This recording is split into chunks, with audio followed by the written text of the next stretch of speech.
Okay, so my friends, let's start. We'll have Okay. Suraida start reading a bit. Suraida, Okay. you want to start? Yes, of course. The nature of communications. 133. We have stated that every effort revealing the act of a free will as its cause, and no matter how insignificant it may be, proves that such a cause is in fact an intelligent one. Thus, the simple movement of a table, which has responded to our thought or which displays an intentional character, may be regarded as an intelligent manifestation. If table moving were all that happened, we would not be nearly as interested in the matter. However, we have received proof that there is more than simple physical action in these phenomena.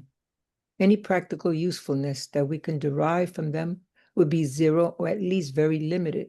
However, everything changes when this intelligence reaches a point where a regular and continuous exchange of ideas may ensue. At such point, they can no longer be treated as simple intelligent manifestations, but as true communications. The means at our disposal nowadays that enable us to receive them are as extensive, explicit, and rapid as those we have with one another. If we have fully understood the infinite variety of spirits as to their intelligence and morality, according to the spirit hierarchy, we will easily comprehend the differences in their communications. Their communications must necessarily reflect the nobility or baseness of their ideas, their wisdom or ignorance, and their vices or virtues.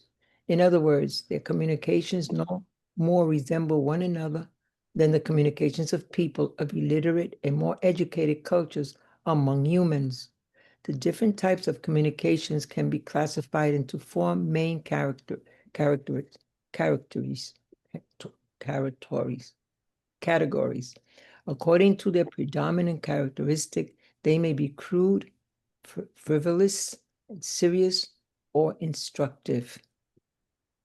Thank you, Suraida. Let's just quickly stop here before we move to each one of these four. I think it could be interesting to reflect. I think a point here of understanding that the communications need to be intelligent in the first place to be considered a true communication. Otherwise, it can be something to explore. It could just be something falling or something natural or a general noise or anything that it's by occasion. It's a coincidence, not necessarily a true communication. And of course, in the beginning, it started with the turning tables or wrapping of things that were very, not, I would say, not extremely significant or clear. But with time, it became very extensive, explicit, and rapid as the ones that we have today. And that's when it became a little or a lot better, or a lot clearer to start to structure the studies that we received from Kardec. But in the beginning, I think what was very clear is that there needed to be a connection between thoughts, and we'll talk about that as well later, that there needed to be some sort of communication between what was happening and the the questions or the thoughts or the engagement of whoever was trying to communicate or invoke the spirit. And that is what started to classify a mediumship occasion or situation for real. Before it was just something possibly just a coincidence. And I think that it's very important to keep in mind. It needed to be an intelligent fact, a communication. Otherwise, it needed to be questioned. And then, of course, it goes on to talk about how, with time, I imagine the communications started being from all kinds of people, same as it is today. You know, people with wisdom or ignorance, with vices and virtues, like any one of us.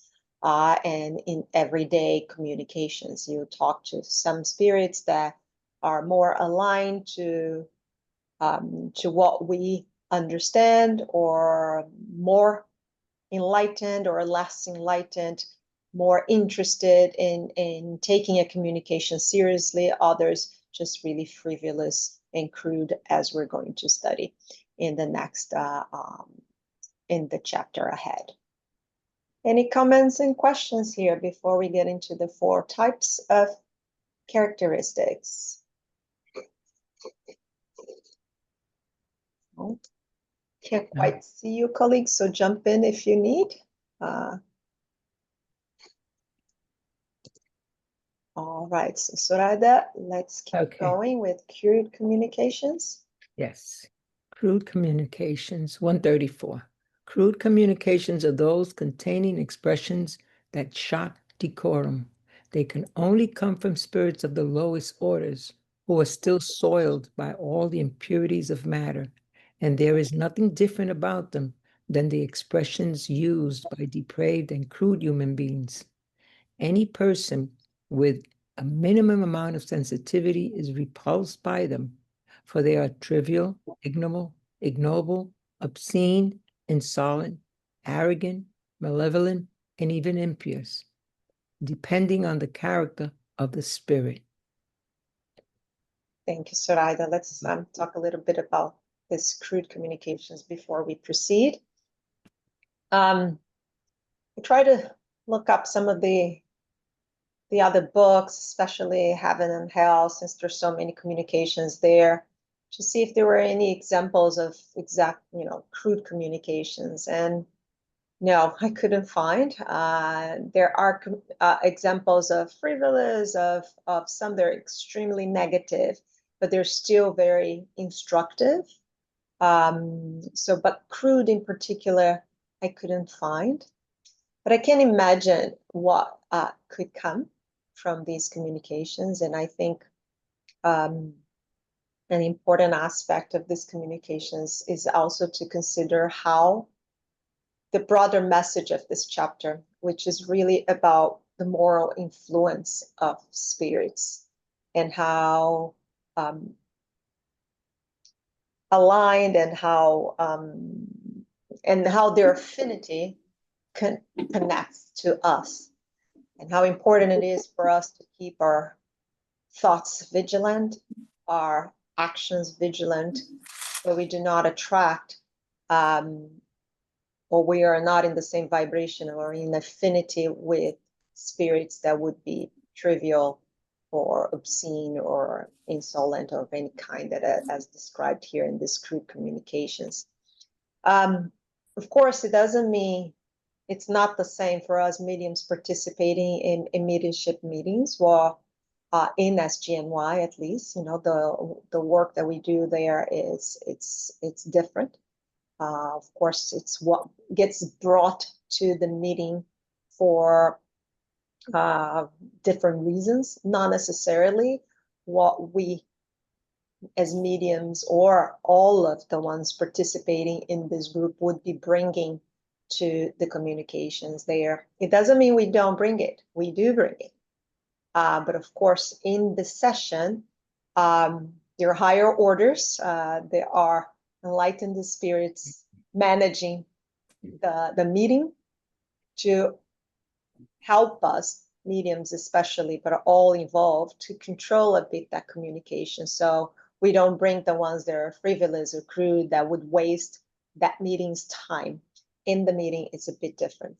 But it doesn't mean that walking out of that meeting, any of us could not be in danger of communicating with this kind of spirits because of ourselves, not because necessarily they impose on us, but because our alignment offers an opening for that kind of communication. And in that sense, there are different ways of managing the situation, but it's important that we understand that this is out there, and mediumship is nothing more than understanding or learning to manage our thoughts, our feelings, our spirit, and the alignment with other spirits, and really be able to value this communication between worlds.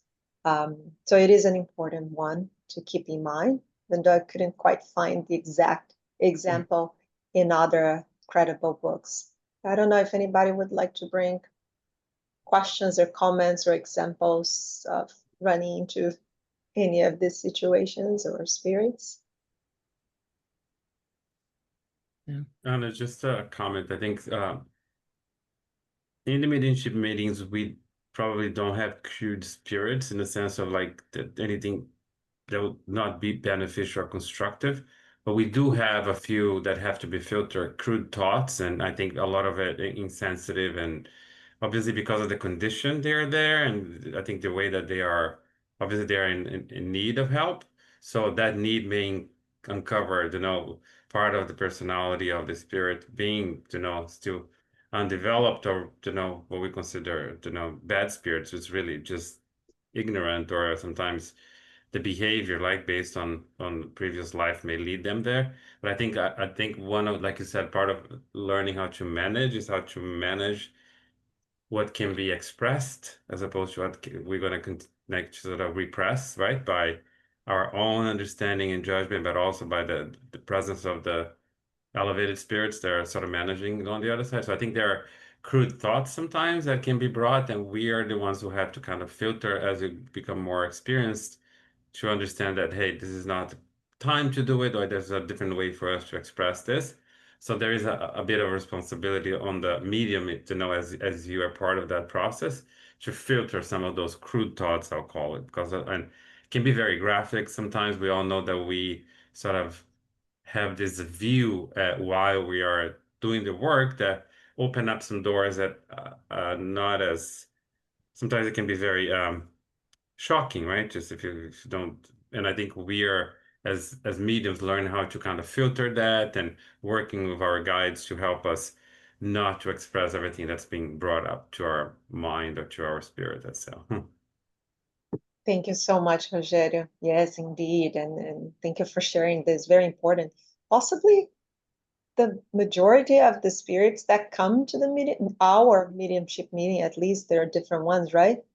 Might be precisely these ones, right? The ones that need the most, but not just needing the most, but being ready the most, right? And you are right.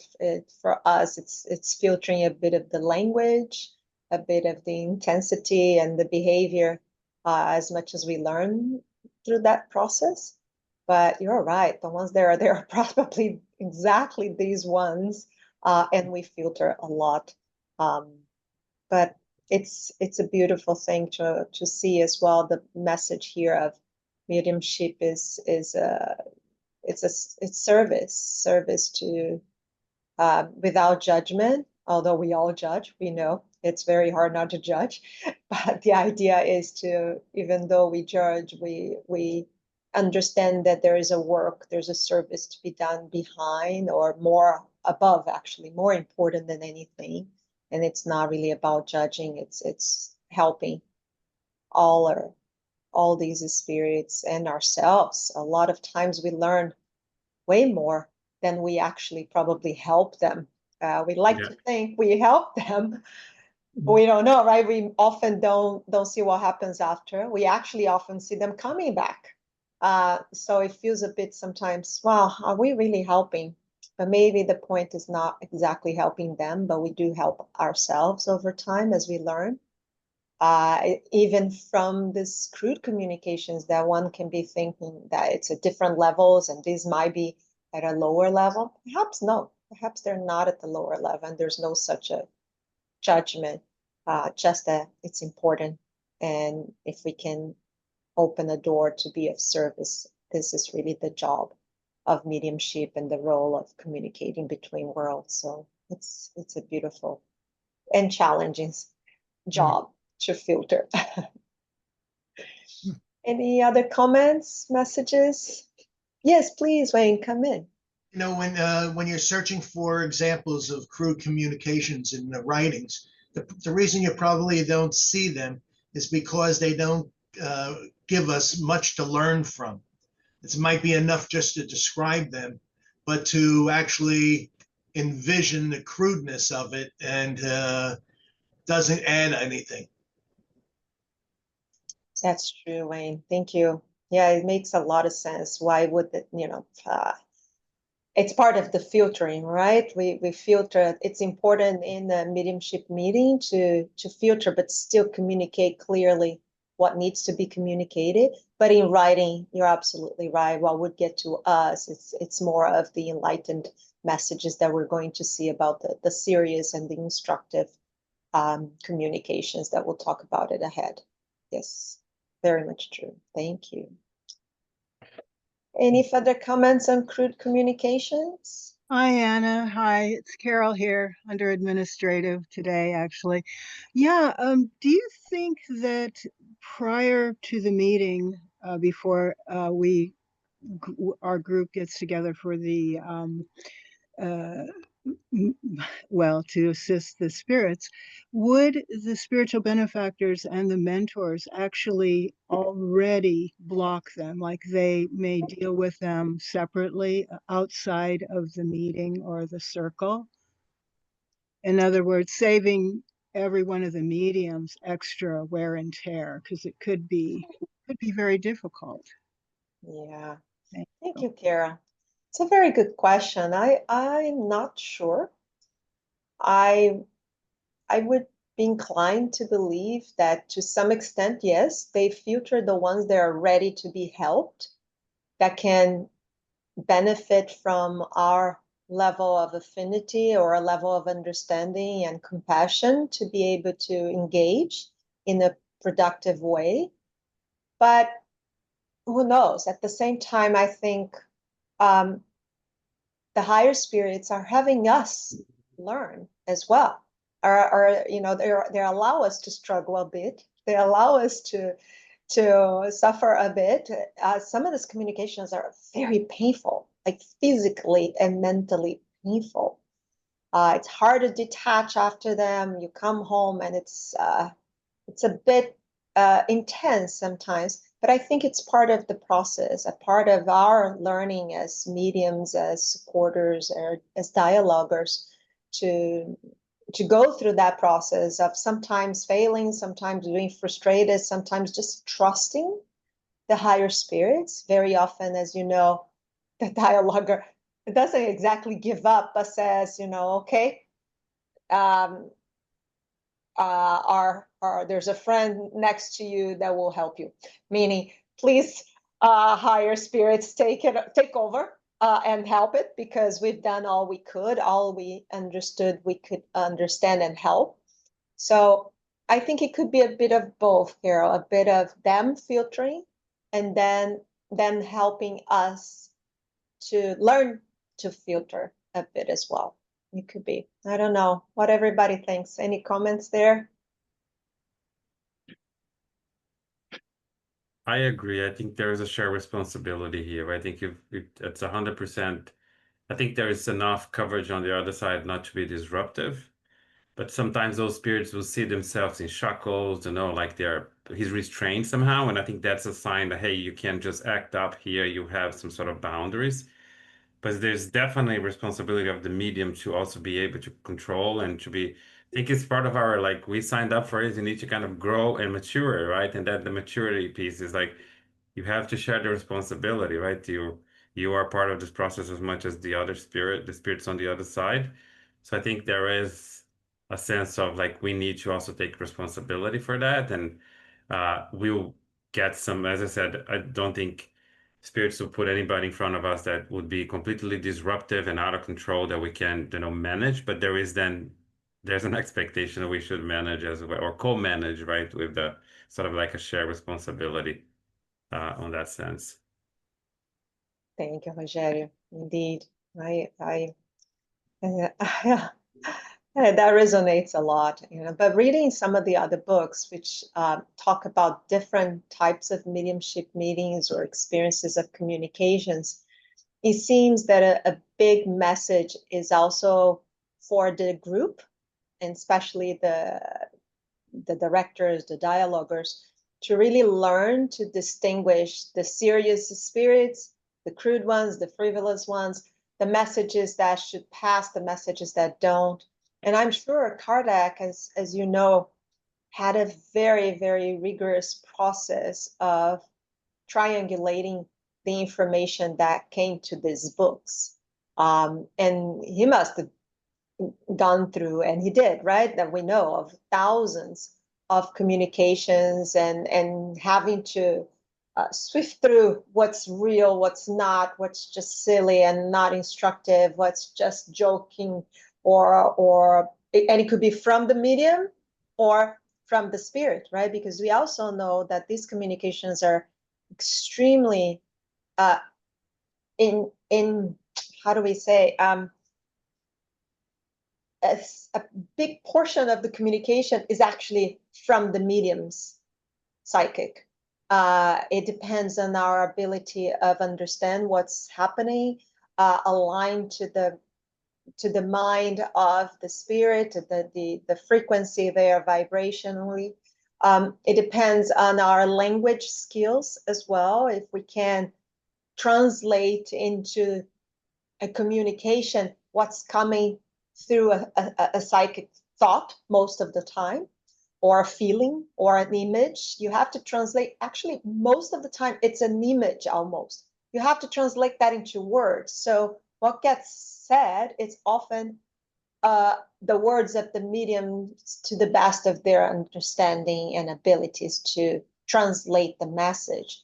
So I imagine that Kardec and any dialoguer has to really filter through what's serious, what's not, when to stop, when to keep going, when to take it seriously, or when to just take note and move to the next.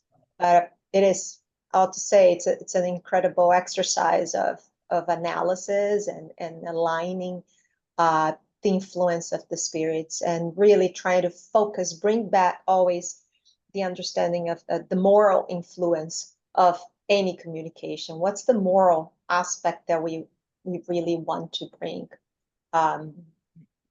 What's really important to them, to help the spirits in an act of service and charity, but also to help us develop and grow and understand our roles in these meetings in different levels of mediumship capacities.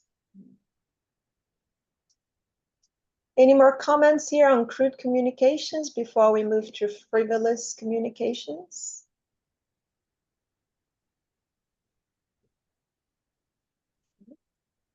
So, Okay.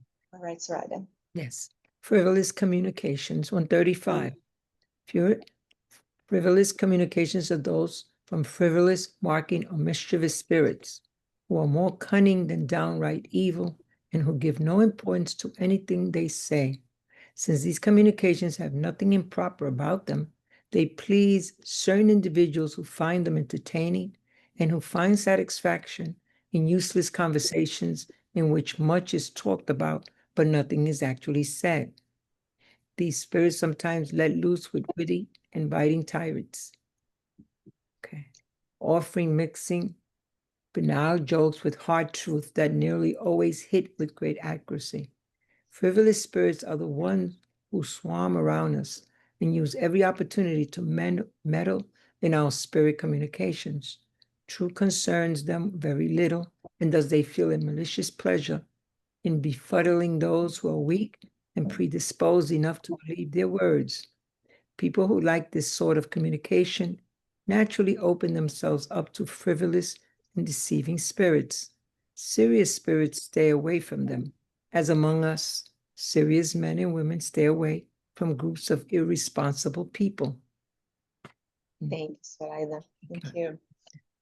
This last message it's very powerful in helping us to align with what's said, right? Serious spirits stay away from them.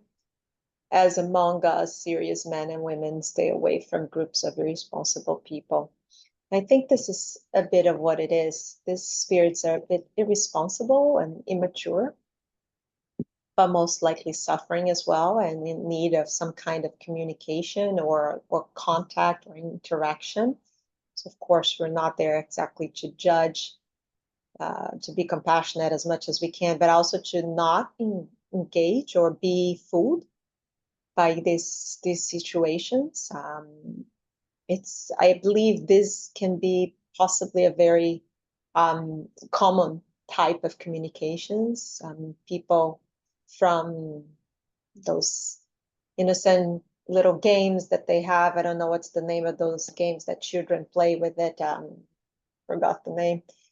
They move the little letters around, and it can be, so it could be from that kind of little game, silly, there'd be a frivolous spirit just trying to say something. Or it could be in an engagement with the psychic, for example.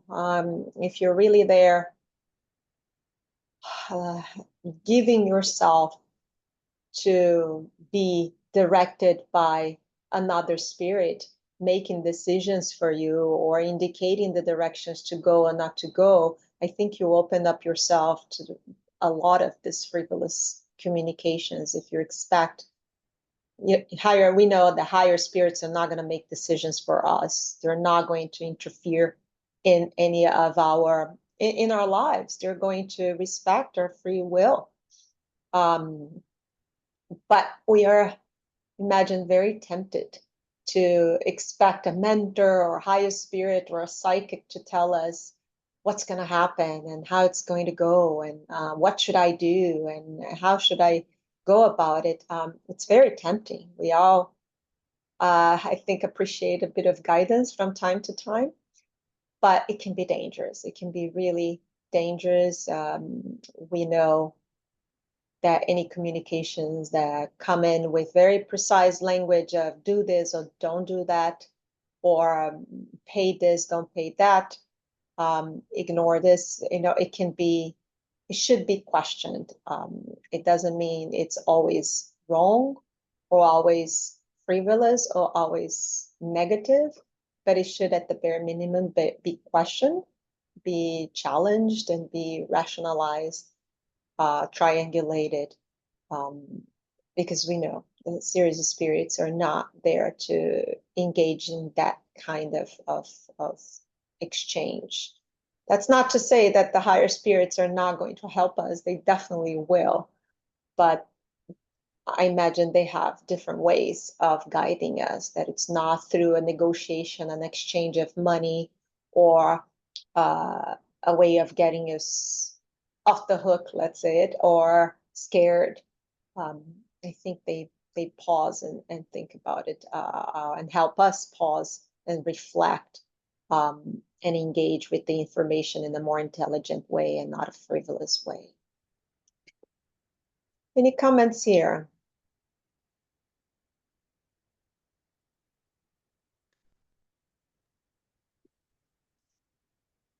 I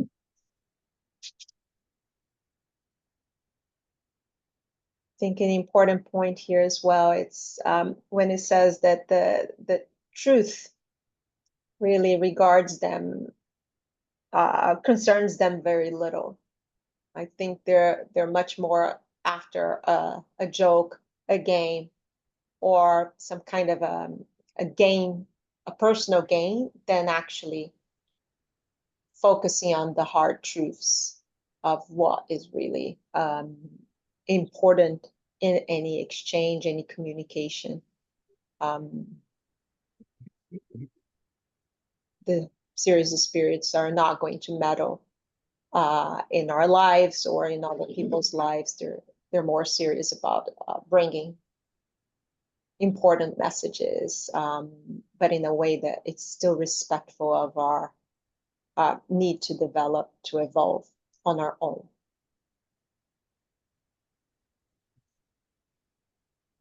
But part of me also likes to believe that if I were on the other side, and if I had an opportunity to engage with a child of mine, for example, and if the child was asking me, Mom, should I go this direction or that direction? As a mom right now that still learning not to meddle with my kids' lives as much, I would imagine I would be the one meddling with their lives in the other side as well. So maybe I am one of these frivolous spirits too. Or just evolving, just learning to respect what really is free will, and to deal with the consequences of watching, for example, a child make silly choices, right? We have to let them make their not so wise decisions and evolve in their own pace. But it's not easy as an evolving spirit, possibly a frivolous one, I guess. I think I would be in the other side, precisely trying to do this. So it's hard to say, should we ignore always? Should we not ignore always? Maybe there's a loving one in the other side trying to learn how to control what to tell us and not to tell us. Or maybe there are higher spirits that come in and try to guide us in the other side to not meddle with our children's lives, for example. I don't know. Any thoughts on that? Wayne, please. You know, like you alluded to, or you actually said, these 4 different categories of being crude, frivolous, and such is that's we can categorize ourselves in our lives now into these categories. You know, I see aspects of myself that I'm always joking, and sometimes it's not right time, sometimes it's not the right subject, and so you know, we can look at this and see where we fit in, and try to see where we need to adjust. That's a great way to see it, Wayne. Thank you. I agree. Perhaps we are in all these categories throughout the day and throughout our lives. And hopefully by the end of it, of this journey or several journeys, we'll get closer to being the one that is more instructive and less crude. Yeah, but I like how you position, Wayne. I really agree. I think it brings a level of humility and service together, which is really what mediumship is about, right? We need to really put aside a lot of ego there and learn and grow to be able to serve in a humble way. Yeah, thank you. Any other comments, questions on this one?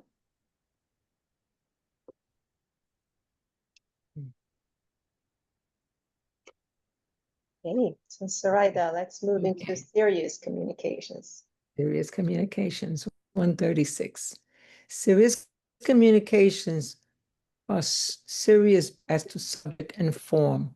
Every communication which does not display any frivolousness or crudeness and which has a useful purpose, even though perhaps of private interest only, is naturally serious.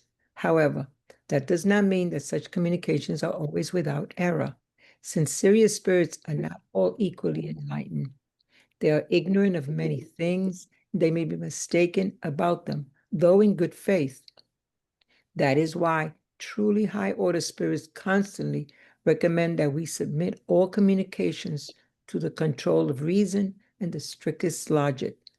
Hence, we must distinguish between communications that are truly serious and those that are erroneously serious, which is not always easy, for due to the seriousness of their language, certain presumptuous or pseudo-scholar spirits may attempt to impose the most wrong-headed ideas and the most absurd theories. In addition, to render them more acceptable and lend them more importance, they have no scruples about adoring themselves with the most respectful and even the most venerated names. This is one of the biggest obstacles faced by practical spiritism.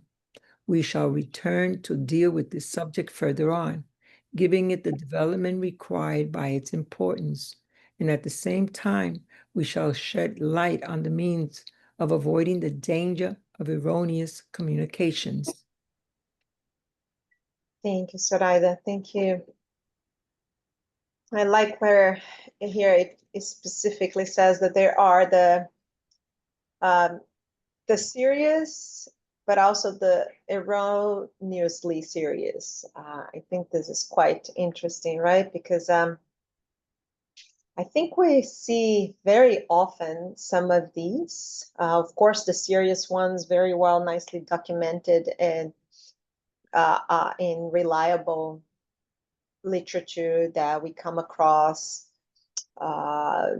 tested, approved, seen by the different Spiritist federations. That always helps us to ensure what we're reading is it's closer to, more likely to be reliable. But there are quite a few now with social media, right, that gets shared that look very serious. Some of them carry names or bring, very important names, serious names, right?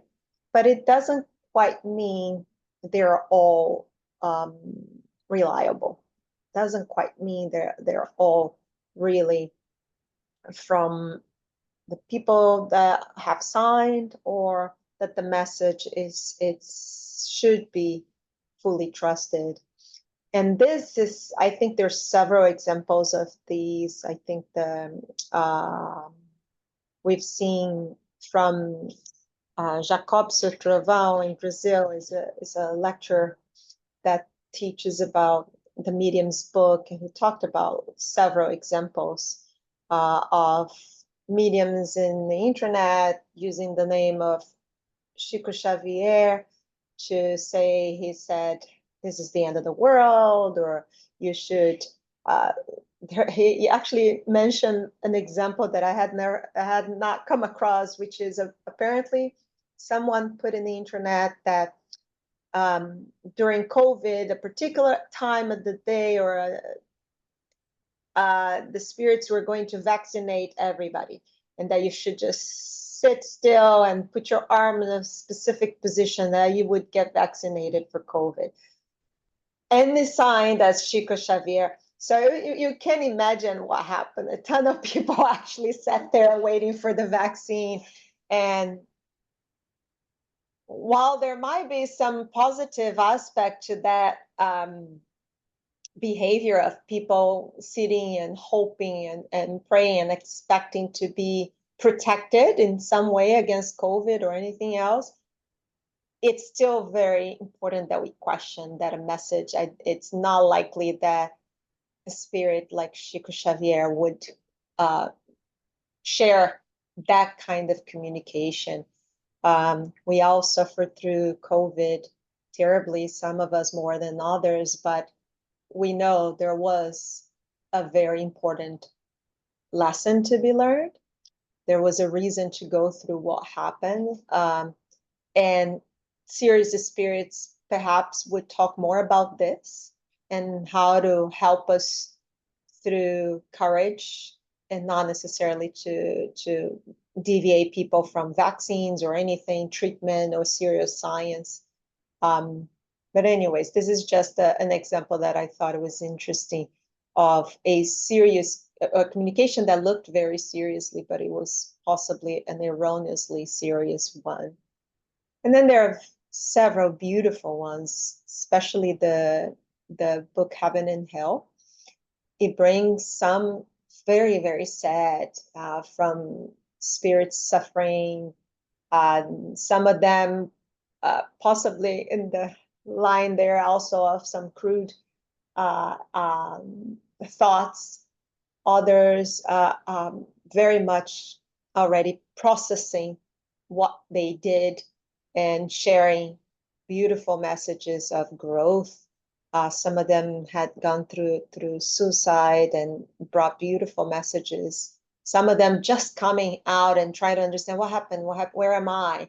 These are also serious communications examples, I would say, of, even though they're not bringing some clearly elevated message, there's still a clearly elevated exchange that promotes an elevation in our souls, even if they're very much suffering spirits. So I would consider these serious communications.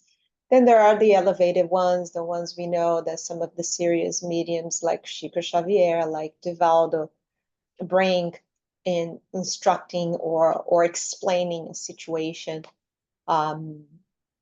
So we learn from incredible, serious ones.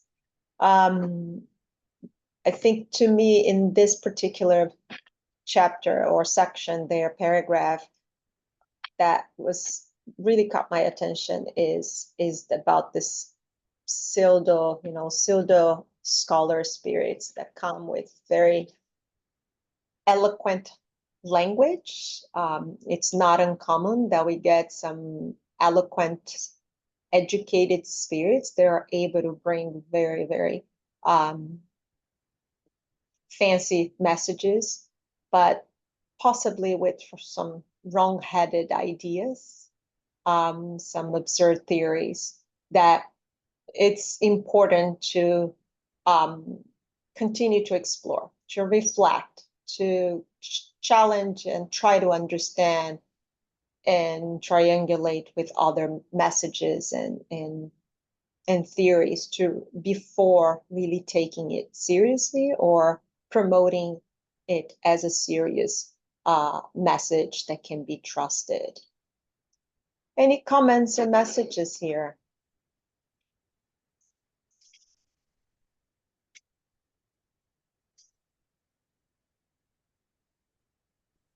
Just a comment, I think this is, the most dangerous one for sure, right? Because a lot of it, depending where you are in your journey and mediums, we're all susceptible to different influences, right? And I think we all may mistake a communication of this sort of something we should follow or really listen to. And sometimes, obviously, the spirits don't know that they are, that's the thought that they have of themselves, but it can strike your ego, especially being state of evolution where we are. So it's just, I think the lesson learned for me was always put through the thought of like rationality, but also share, right? Share communications of this sort of other people because we have biases as no other human being has. And we will tend to think, hey, I received that it might be true. And I think when somebody else looks at it with like more of a neutral way of looking at it, there's always that, oh, maybe you should look again, right? You think through this. The language here may sound a bit pompous or a bit too elevated when in reality, I personally know that I'm not in any place to be receiving higher order spirit messages based on where I am in my evolution. So why does the message has to resonate like a very, elevated spirit on a mundane situation? So I think as you grow and you learn how to really shed your ego, right, and share and ask for other people's opinion, people that are really known of understand the doctrine and understand that they know how things may sort of show up as one thing and allow them to kind of constructive feedback on the message you receive, be open to those things because I think it's the dangers here that they may seem at one thing, but in the end, with serious thought and analysis, realize, okay, this is just a way of like persuading you to think of yourself a little higher than you are. And I think we all learned that. And I certainly did many times, and I'll continue doing on a daily basis. So Thank you, Rogério. Absolutely. I think it's such an exercise of humility and daily requirement that it's really very, very dangerous, the ego not learning to control our egos, especially as mediums. It's possibly the biggest lesson we have in this lifetime. Try to go through this type of service and work through it. It's so easy to just think, oh, we're helping. Look at us, we're there. And why is it that we think that we are helping? Why we're not special, right? We are there providing some level of a service. Most likely it's more for us than for anybody else. So controlling the ego it's very, very difficult, but very, very important. And in the end of the day, it's really what it says there, that we need to submit all communications to the control of reason and strict logic first of all, because we also need to be compassionate to ourselves and our fellow friends in these meetings and in the other situations that they are also learning to manage their egos, control our egos. I don't think we're there yet in this incarnation. we're managing it at the best, and sometimes less than others. But I think that is the exercise of being there and subjecting yourself to be judged as well as dialogers, as helpers, as mediums, that yes, we're not perfect. We're going to do this to the best of our ability. Sometimes going to come through is a lot of me. Sometimes it's really a lot the spirit. So again, the biggest message I think to me of this entire chapter is discernment, really working through discernment and continuously checking our alignment, our inner spirit, and not just judging the other spirits, but really judging, or let's say another word there, but really reflecting on the kind of spirits we are becoming ourselves and internally, because our affinity to the ones that get close to us, be our day-to-day friends or be our day-to-day discarnate friends as well. Some are more friendly than others, but it all depends on our vibration, right? The affinity of our thoughts, our actions, our values to the others. I think in the mediumship meetings, perhaps there's even a little more checks and balances. There are others helping us translate, understand, ponder than when we are alone. When we are alone, I think we need to be even more vigilant. And the mediums especially, what do we tell people? What do we think we are hearing? What is it that is really out of our heads? What can we be trusted that it's actually a true communication? There we need to put through additional lens because we're alone. When there are others, I really like what you said, Rogério, of sharing. It brings us a lot of peace because others are also trying to understand, checking with us whether what came through makes sense, it's relevant to who, when, how.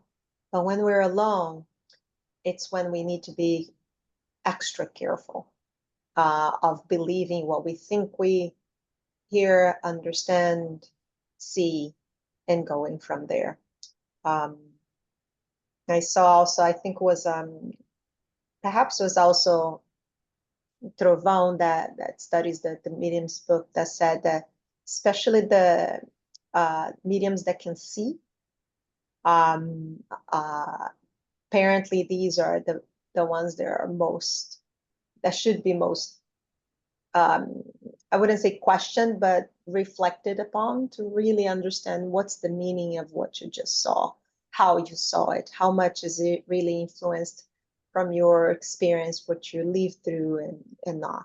I don't know if I believe it. I think all communications are equally questionable, not just the ones we see, but equally questionable, all of them, because it has the potential of being significantly influenced by our vibration, what our affinities, right, to what we bring, but our own psychic, our own traumas, values, experience, level of involvement. So again, I'm happy we're not alone. I'm happy we have a community that is very compassionate in listening and exchanging and learning together. So we can try to be better spirits, better mediums, better servers, and teachers and students of spiritism and mediumship. Any other comments here on this serious communications?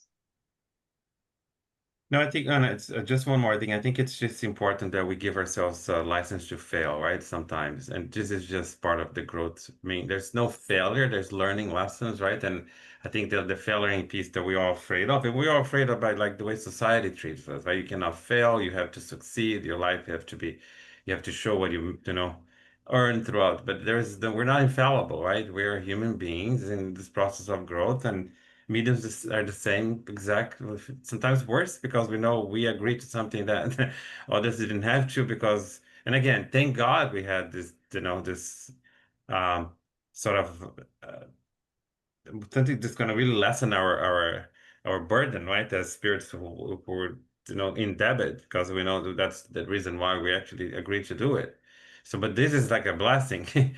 So nothing here is a complaint, but more like, yes, you're even more in debit than others because you have this sort of added responsibility that you need to also be responsible about. So I think the license to fail and recognize sometimes you fail, then you need to do better. It's just a thing that you learn as you grow and mature, because it's going to happen, right? If you go into this thinking you have the answers, oh, I'm a medium, I'll be able to kind of understand everything at the first glance. Big mistake. Yeah, no, I agree. Ah, fully resonate with that. Good. I am very happy that we have an understanding environment that allows us to fail and to take risks in this learning journey, because yes, we will fail, and perhaps that is the lesson. It's learning to fail and recognize failure, humbly adjusting to our understandings over the years and incarnations. I'm sure we all started in one place when we were born, when we were baptized. Some of us were even baptized as Catholics, right? And we were in a different place where we are now. And I'm sure by the time we're welcome in the spirit world, we'll be at a different place as well. Our understanding keeps evolving. There's so much information out there that it's great in some extent. It's even more challenging in another, because it's hard to distinguish what's serious, what is erroneously serious, and what's just frivolous and crude, but it still requires our attention, because there's might be learning everywhere, from the erroneous to the crude to the serious and the instructive. I think this is possibly one of the most powerful messages of this chapter. It's learning discernment, welcoming all of these communications and with discernment, and going from there, being kind as we fail through the process, because it might happen quite often. Yeah. Thank you. Any other comments or questions in this one before we move into instructive communications? Okay. Yes, right. Okay. Instructive communications. 137. Instructive communications are serious communications whose main purpose is to provide teaching given by spirits about the sciences, morality, and philosophy, etc. The greater or lesser profoundness depends on the particular spirit's degree of advancement and dematerialization. In order to take full advantage of such communications, they must be regular and followed with perseverance. Serious spirits connect themselves to those who desire to be taught, and they assist them, whereas they leave frivolous spirits the job of entertaining those who only see communications as being a type of temporary distraction. It is only through the regularity and frequency of those communications that we can appraise the moral and intellectual value of the spirits who are communicating with us, as well as the degree of trust they deserve. If we require experience in order to judge other people, we need it even more to judge spirits. If we deem such communications to be instructive, we therefore suppose them to be true. For something that is not true cannot be instructive, even if it transmitted in the most striking language.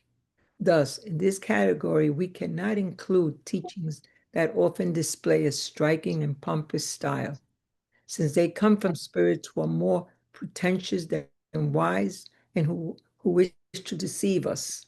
However, such spirits cannot disguise their shadowiness or keep up their charade for very long. They soon expose their weak side by showing little continuity in their communications or by our challenging of their statements. Give me 1 second, because my screen just went dark. Okay, Okay. All right, It's go okay. ahead. Okay. Go ahead. Go ahead. Okay, we finished it, right? We finished here in the Yeah, state, yes. right? We So finished 137. Yes. mhm. Keep going in the Okay, you 130. want me to finish? Okay, I'll finish it. The Mhm. means of communication vary widely by acting upon our physical organs and senses. Spirits can express themselves through sight, apparitions, touch, concealed or visible tangible impressions, hearing, noises, smell, odors, whose cause it's unknown. Although it is very real, this last means of manifestation is undoubtedly the least dependable due to the numerous causes that can lead to error, and thus we will take any time for it at present. We will not take any time for it at present.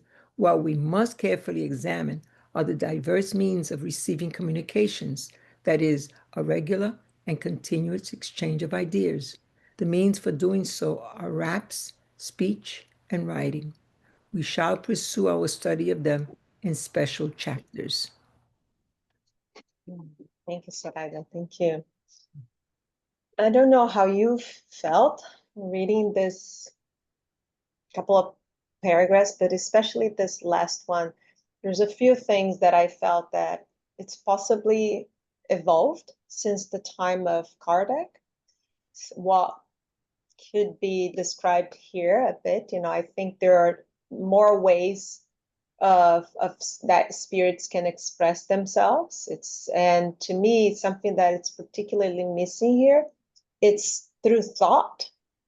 I think it's particularly through thought. I don't think it's sights, touch, hearing, smell only. I think it's mostly through thoughts, and that's how we hear so many times João and Almo mentioning how we're constantly surrounded by spirits and they communicate through thought.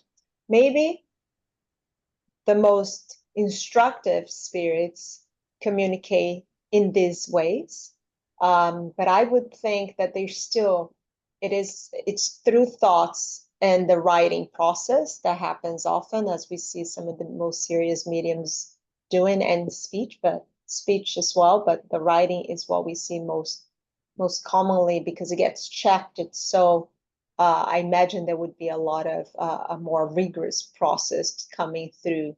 But anyways, regardless of anything being missing here or not, I think it's an important message that the regular and continuous exchange of ideas helps us distinguish whether the communication is truly serious to be instructive or not, because it goes through this scrutiny of several serious people to check the veracity of this in the same way that Kardec, or similar ways that Kardec did here.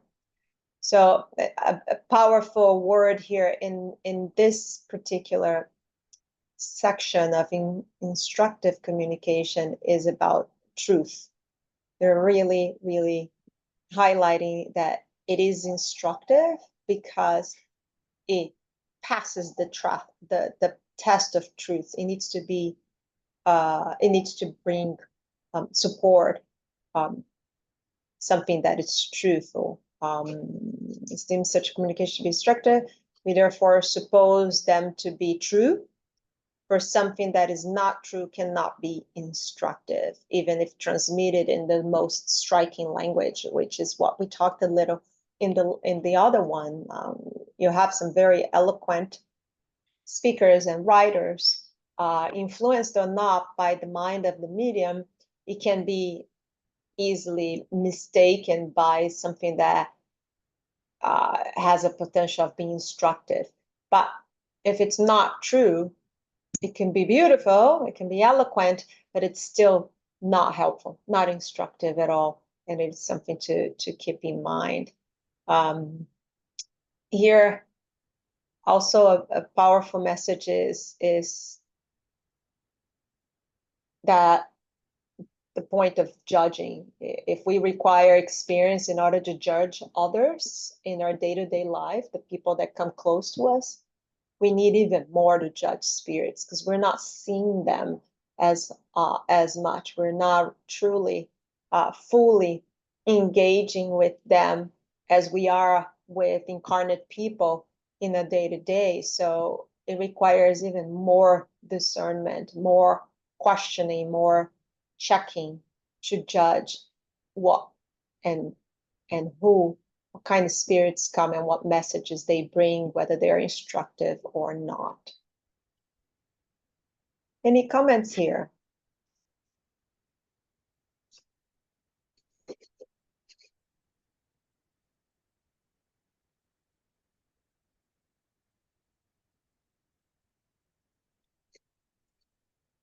I think an instructive word here in this paragraph is this word that they added here, dematerialization. I think that is a bit of a tip for us trying to distinguish true messages or not, is to what extent they are less material in the message, then they're more elevated, therefore less material. I think that's what I understood. I'm not sure if I am correct in the way I understood this sentence, but that's what I think. You know, the less materialized the spirits are more likely to have passed through a level of advancement, a degree of advancement and a level of evolution, to bring more truthful messages than the ones that are still very much attached to matter, very much, you know, in materialized needs, to be sufficiently detached and elevated with the messages they bring. But I don't know if I understood this correctly. Any comments, questions here?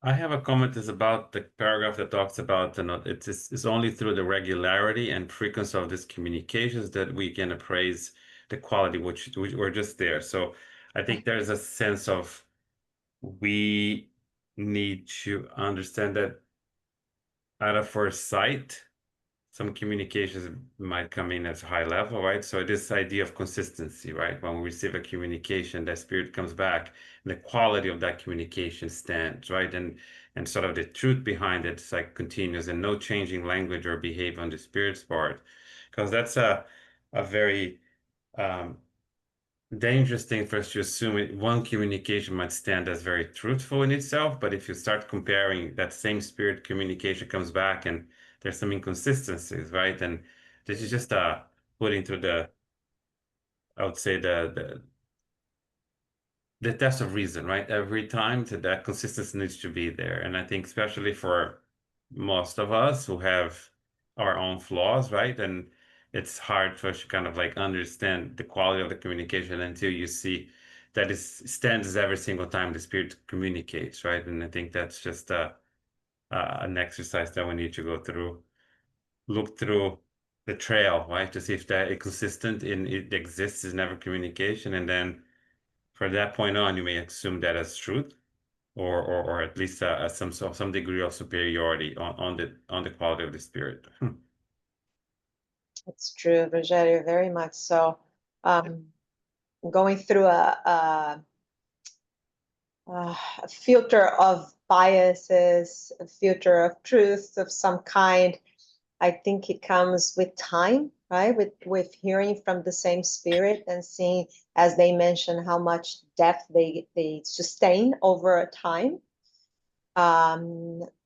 The seriousness of the message, how it's sustained and confirmed over time. So again, the regularity and continuous exchange, I think it's very important indeed, and how seriously this different groups take the exercise of mediumship, the work of mediumship seriously. I think this is it's so important.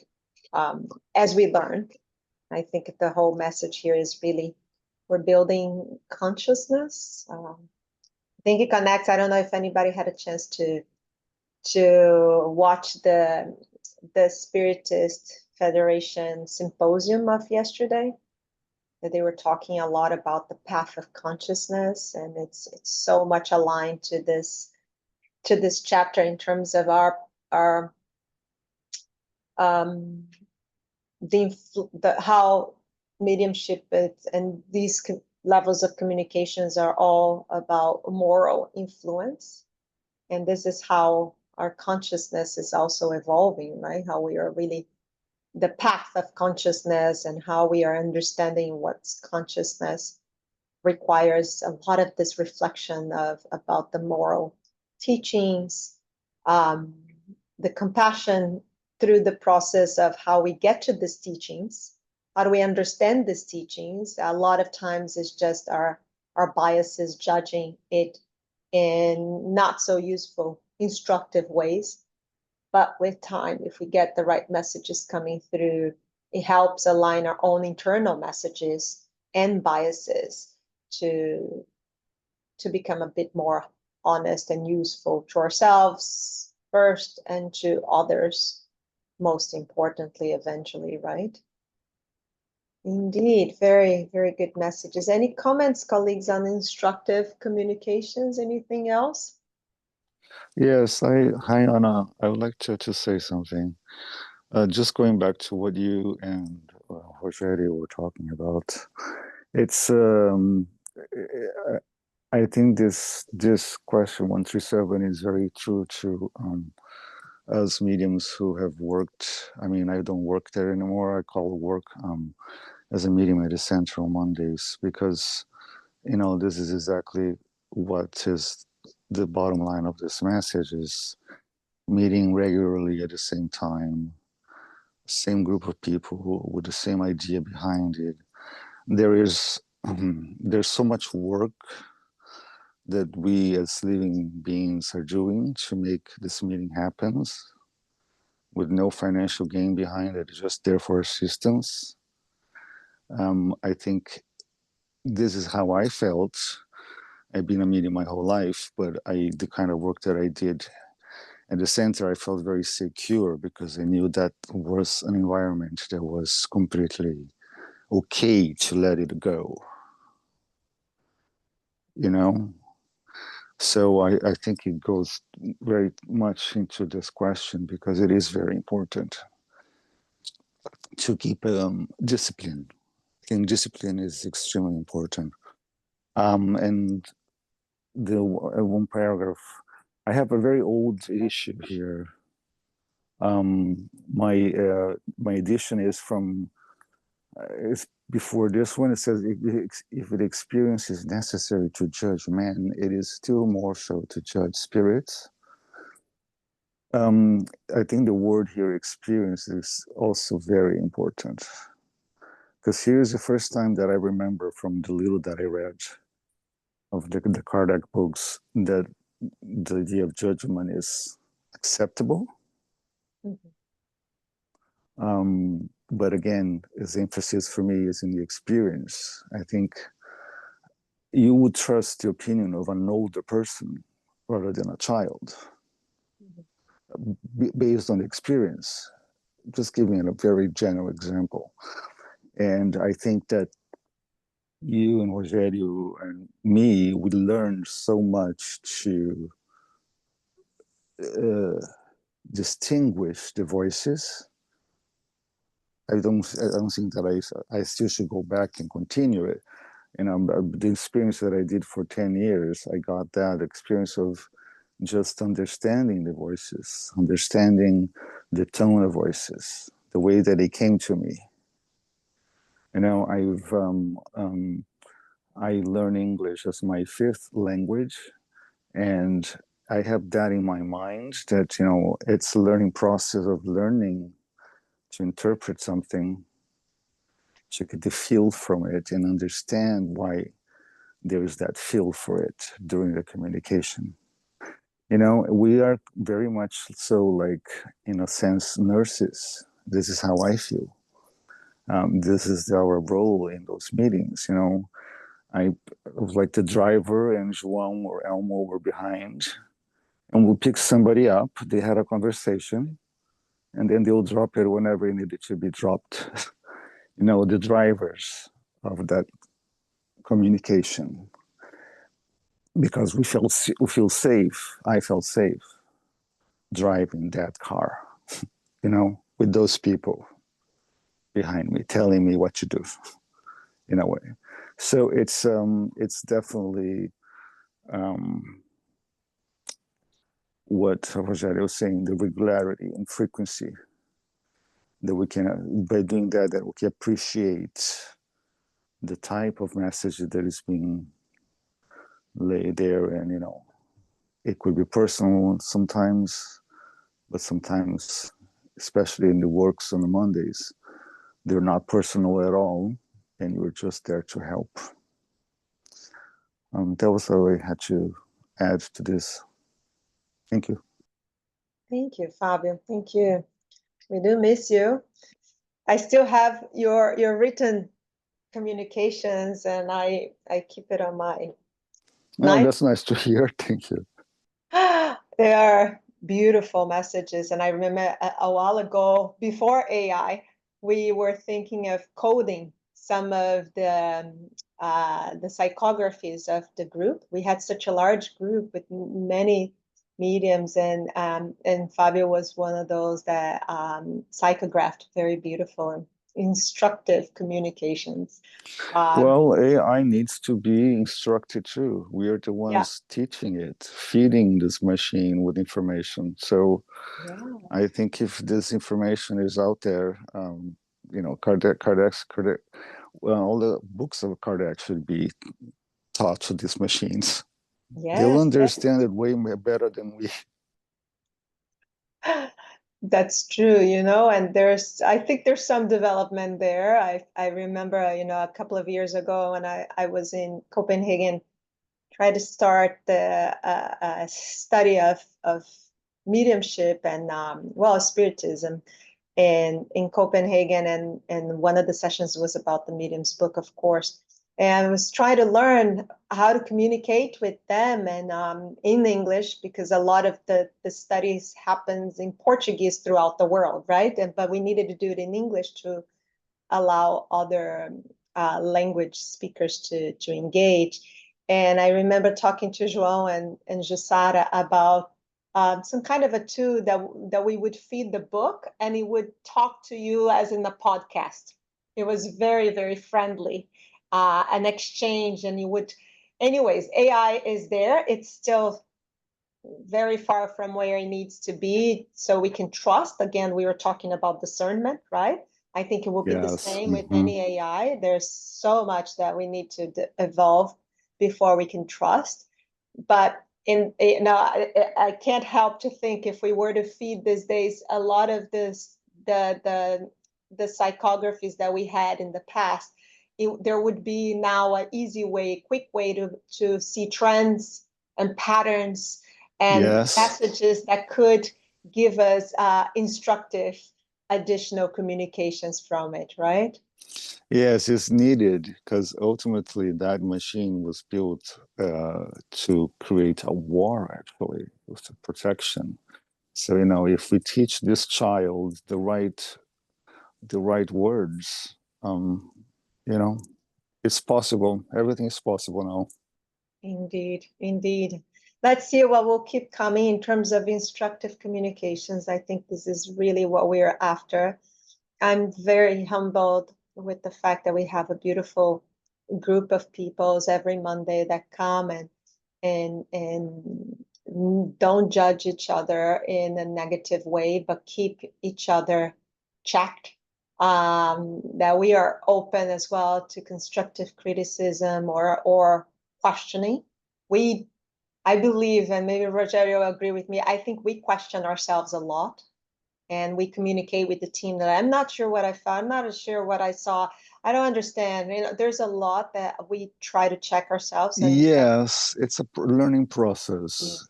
We're being tested all the time. So I went through all different types of medium communications during the 10 years that I was actually doing that. But it was stuff that I could deal with, I survived, I learned from them. So it's all part of a learning process.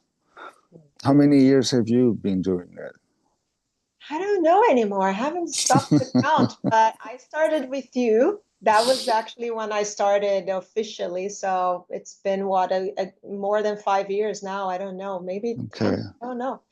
Yeah, I've been here for 15 years, so maybe 10, around 10. I don't know. Yeah. Wow. And I'm still very much in the beginning. Yes, I did essentially 10 years. And I'm not saying, please, I'm not saying here, I'm not the voice of reason by any means, but this is my, it has been so many years now that I haven't been back, but so I can look back and reflect way better because I'm not involved, even though I participate online on the Mondays, but I'm not there doing the kind of work.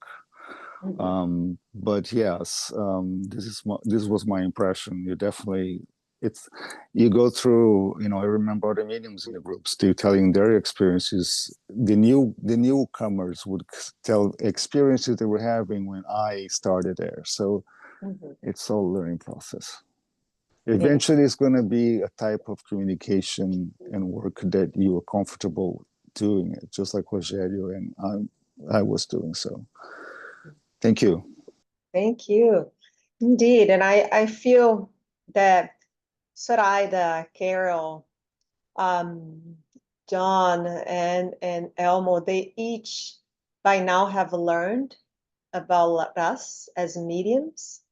They have their own ways of reading and understanding and checking on us and healing us as well in their own ways that it's quite unique. They have very, very important jobs there of distinguishing, helping us distinguish and filter through what's absolutely most important. Absolutely. They don't forget that they always say that we are all mediums. Yes. They are not there doing the kind of work that we're doing, but they are channeling something too. Everybody. So we're being instructed all the time in different ways throughout different capacities so we can function during the 1 hour, whatever that was, that I can't remember now. Yeah, still 1 hour. We're still surviving, right? Rogério, Soraya, and Carol, and others. But it's important, and I really appreciate this opportunity that we share, and then we exchange and try to learn through what's happening and help each other distinguish what's really important, because mediumship is not neutral. That to me is the key message of this chapter, is really in the medium's book. It's the most relevant question of this chapter, is to really, if not the entire book, mediumship is not neutral, and our job is to learn discernment and humility in the process to learn what really is instructive and what is just frivolous or worse, and help each other in this process. So, my friends, I will not get into the next chapter. That will be a sematology and typology, but it will be a very important one for sure. But I will leave it to Elmo or João for the next session. But thank you for exchanging with me. I really appreciate the questions and comments. Any final comments before we ask maybe Carol to do our final prayer, or Soraya?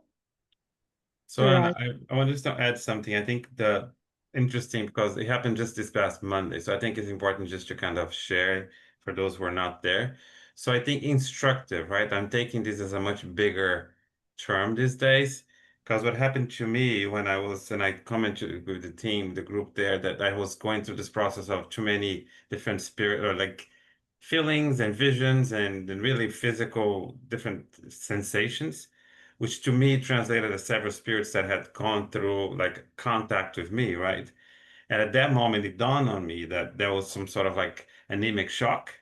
And after the meeting, I think we talked about, and Joan kind of confirmed, because they're very distinct kind of way of thinking and very separate from one another, but in a very short period of time where I didn't say anything. So I think instructive can be anything, right? So long we're doing good and trying to help. Those not our communications in the right way, but they were works of help. And it's good for me because I think I learned what an anemic shock is viscerally. Like now I understand because it was very distinct to one from the other. And I think this whole thing about being able to do work in a safe environment, like Fabio said, and being able to provide help, that help come in many forms, right? And it's instructed for me as a medium to learn what that is, but obviously for the spirits who have the opportunity to kind of have the contact they need to kind of wake up. It's the anemic piece of where it's literally a shock, right? They need that human contact, the incarnate contact. So I think it's just how we do that work and how we learn in practice, right? And it's so important to be in an environment where we are supported energetically, having, like Carol and Soraya, I think the donation of energy sometimes is even more important than the communication itself, because without that, I don't think we even come out of it. We stay in that. And the spirits will need that exchange of energy. Sometimes as a medium, that's just, basically communicating as a vessel. I'm not the one donating the energy, right? I'm just there to communicate. And so I think everybody has an important, you know, sort of piece of work to do, and sometimes even more important than the medium itself. And I think it's definitely a group where the support is there. The work only gets done because of everybody's work, for sure. Absolutely, Rogério, thank you so much. Indeed, it can become depleting if we don't have the right team together. Walking into this, it's not something simple, right? So to not be alone, it's really comforting for sure. Yes, but also I still hear often some people questioning and fearing this kind of work. But I have to say, at least my humble experience is that it was scarier before to me, because what I was seeing and experiencing at home and at work or in life stopped happening for the majority of, most of the time stopped happening because I learned to really direct. And that's what I think I've been instructed, the educating of mediumship is so important. And not the minute, it took a while, but as I started to come into the mediumship meetings, the visions mostly stopped. The intrusive thoughts, I started being more controlled. And I know this is the experience with a lot of our fellow mediums and supporters, that as we started working, and that is the important. Honestly, there are days that I don't feel like going. Often there are days I don't feel like going, and but I That's get totally out of normal. there much better. And I know it's an important kind of job that I need to do it. Otherwise, I'm not sure how protected and discerning I would be on my own. You being fine-tuning, this is what exactly happens. As I said, it's a teaching school essentially for mediums and for everybody who attends there, those special meetings. Absolutely. Yes. Thank you. Any further comments?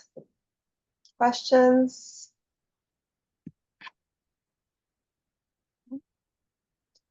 Well, Soraya, thank you so much for reading. Thank you, everyone, for contributing. I really appreciate not being alone here. Thank you. Carol or Soraya, may I ask you to say our final prayer? Sure, I can do that. Thank you so much. Thank you, Anna, for being here and hosting. Delightful and a wonderful day today to be together. We thank you also, Soraya, for reading, and thank you, everyone, for being here. We had a great session today. Infinite Creator and Supreme Intelligence, we give thanks to be together again for our studies of the Medium's book, Chapter 10, The Nature of Communications. Communications from spirits can be categorized by 4 types: crude, frivolous, serious, and instructive. Crude communications can be dense, a level of expression which is very impure, which can shock decorum, and can be repulsive. Frivolous communications are not serious. They are immature and don't offer worthwhile comments. Spirits play games, joke, and entertain with useless conversations. This should be questioned and intellectually analyzed. Serious communications can be deceptive, but also reliable. Discernment must be used rather than blindly accept what is offered. Ideas and absurd theories must be analyzed. Beware of pseudo-scholars who sound serious and convincing. Always use reason. Instructive communications in which spirits provide greater truths and teachings are valuable intellectually and morally. They are not pompous or try to deceive. They usually are more advanced and less materialized. Communications can be expressed through our senses, physical organs, and especially through thoughts and writing. Discernment is always the key. We give thanks to our spiritual benefactors and the good spirits for guiding and inspiring us today. May we receive the love, light, and peace of Christ within us. And for our loved ones, our teacher, our directors, our counselors, our mediums, our workers, and all participants. We pray for inner peace, and especially now for world peace, and for those who are suffering in the physical and spiritual worlds. We pray for our center and all spiritual centers throughout the world, that they may grow, prosper, expand, and be protected throughout the day and throughout the night. As we close, we humbly ask for safety and protection as we return to our family, friends, loved ones, and co-workers. May we go forth and remind ourselves to be beacons of love, of light, of peace, of service, and charity, which is love in action. May peace and love prevail. So be it. So be it. Okay. Thank you, Carol, and thank you, everyone. Have a lovely Sunday, and I'll see some of you tomorrow. Thank you, everybody. You, Anna. Bye. Did a beautiful job. Amen. Thank you. Thank you. Take care. Thank you Great all. week. Bye-bye.